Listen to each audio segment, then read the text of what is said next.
Bab 5. Nomor yang tak ingin kuhapus. Di dalam ruang DM itu, kami sudah terlalu akrab untuk sekadar disebut saling menyapa. Tawa sering muncul tanpa perlu dipancing. Cerita mengalir begitu saja, seolah menemukan jalannya sendiri tanpa harus diarahkan. Bahkan saat tak ada satupun kata yang diketik, keheningan di antara kami tidak terasa canggung. Justru ada kenyamanan aneh yang membuatku betah berlama-lama menatap layar. Dan entah sejak kapan, di titik itulah kegelisahan mulai tumbuh. Aku baru menyadari bahwa selama ini aku bersembunyi di tempat yang terasa aman. DM memberiku jarak yang cukup untuk menjaga perasaan agar tidak terlalu jauh melangkah. Di sana, aku punya alasan untuk tidak berharap berlebihan, untuk tidak membiarkan perasaan tumbuh tanpa kendali. Namun malam itu berbeda. Untuk pertama kalinya, aku ingin tahu apakah hubungan ini bisa sedikit lebih nyata. Tidak hanya berhenti di layar yang memisahkan, tidak hanya sebatas tulisan yang bisa dihapus kapan saja. Pesan terakhir darinya kubaca berulang kali. Kata-katanya sederhana, tapi entah mengapa selalu berhasil membuat sudut bibirku terangkat perlahan. Tanganku sempat ragu saat jariku menggantung di atas layar. Kepalaku dipenuhi berbagai pertimbangan yang saling bertabrakan, membuat pikiranku riuh. Akhirnya, setelah cukup lama bergulat dengan keraguan, aku memutuskan untuk bertanya. Aku tidak bertele-tele, tidak juga mengumpulkan keberanian sepenuhnya. Hanya satu kalimat singkat yang kuketik sambil menahan napas, seolah kalimat itu bisa mengubah segalanya. Kalau tidak keberatan, aku boleh minta nomor WhatsApp kamu. Setelah pesan itu terkirim, waktu seakan berjalan lebih lambat dari biasanya. Beberapa menit terasa seperti berpuluh-puluh. Aku sudah menyiapkan berbagai kemungkinan, termasuk berpura-pura santai jika ternyata pertanyaanku dianggap terlalu jauh atau terlalu cepat. Lalu balasannya datang. Boleh kok. Tak lama setelah itu, deretan angka menyusul. Nomor WhatsApp-nya. Aku menatap layar ponselku cukup lama. Ada perasaan aneh yang sulit dijelaskan. Keputusan kecil itu, yang seharusnya terasa biasa, justru membuat segalanya tampak berbeda. Seolah aku baru saja melangkah melewati garis tipis yang selama ini kujaga dengan hati-hati. Aku menyimpan nomornya. Namanya kutulis apa adanya, tanpa tambahan apapun, tanpa simbol, tanpa panggilan khusus. Seolah dengan begitu, aku bisa meyakinkan diri sendiri bahwa ini masih tahap aman, bahwa tidak ada yang berubah secara signifikan, bahwa perasaanku masih bisa dikendalikan. Padahal jauh di dalam hati, aku tahu sejak detik itu aku tidak lagi sepenuhnya netral. Malam itu, aku belum mengirim pesan apapun melalui nomor pribadinya. Aku hanya mengetikkan satu kalimat singkat. Terima kasih. Dan ia membalas dengan sederhana pula. Sama-sama. Setelah itu, kami masih melanjutkan obrolan lewat DM TikTok, seolah tak ada hal besar yang baru saja terjadi. Namun bagiku, ada sesuatu yang sudah bergeser.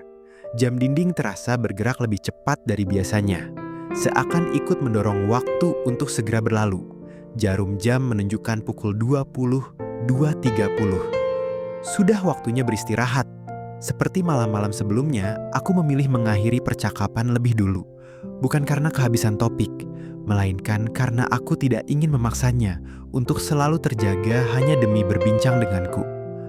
Sudah malam, tidurlah. Besok jangan sampai kesiangan, ucapku sambil menyelipkan sedikit candaan. Iya, kamu juga segera tidur, jawabnya. Kali ini aku mencoba memberi perhatian kecil, berharap hal sederhana itu bisa membuatnya merasa semakin nyaman. Jangan lupa berdoa sebelum tidur. Semoga mimpinya indah, tulisku. Ia membalas dengan nada ringan. Jangan hanya mengingatkan, kamu juga harus begitu. Aku tersenyum membaca pesannya, lalu membalas. Iya, sekarang cepat tidur. Kalau kita terus saling membalas, nanti malah tidak jadi istirahat. Dan satu kata penutup darinya pun muncul. Iya. Balasan singkat itu mungkin terdengar biasa bagi sebagian orang. Namun bagiku, kata sederhana itu terasa sangat spesial. Seolah menjadi penanda bahwa malam ini berakhir dengan tenang, tanpa jarak, tanpa kesalahpahaman. Malam itu aku tidak langsung tertidur. Setelah mematikan layar ponsel, aku berbaring, sambil menatap langit-langit kamar.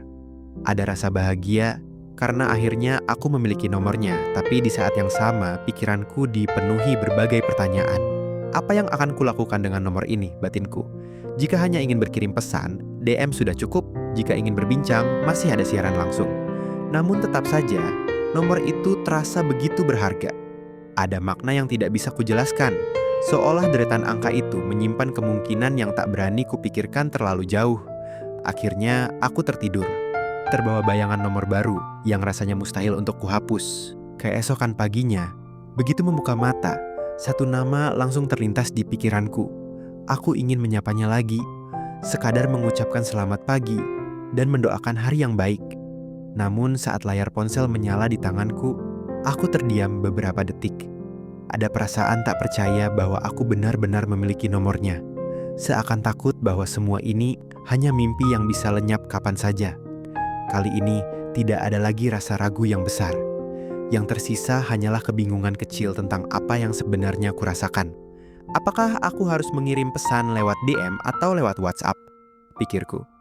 Secara logika, tidak ada perbedaan berarti.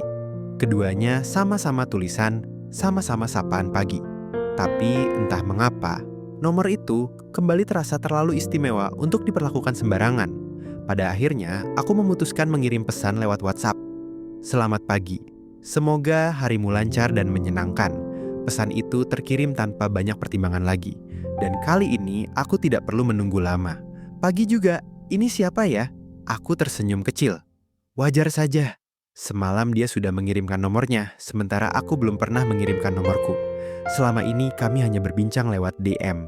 Ini adalah pesan WhatsApp pertamaku untuknya.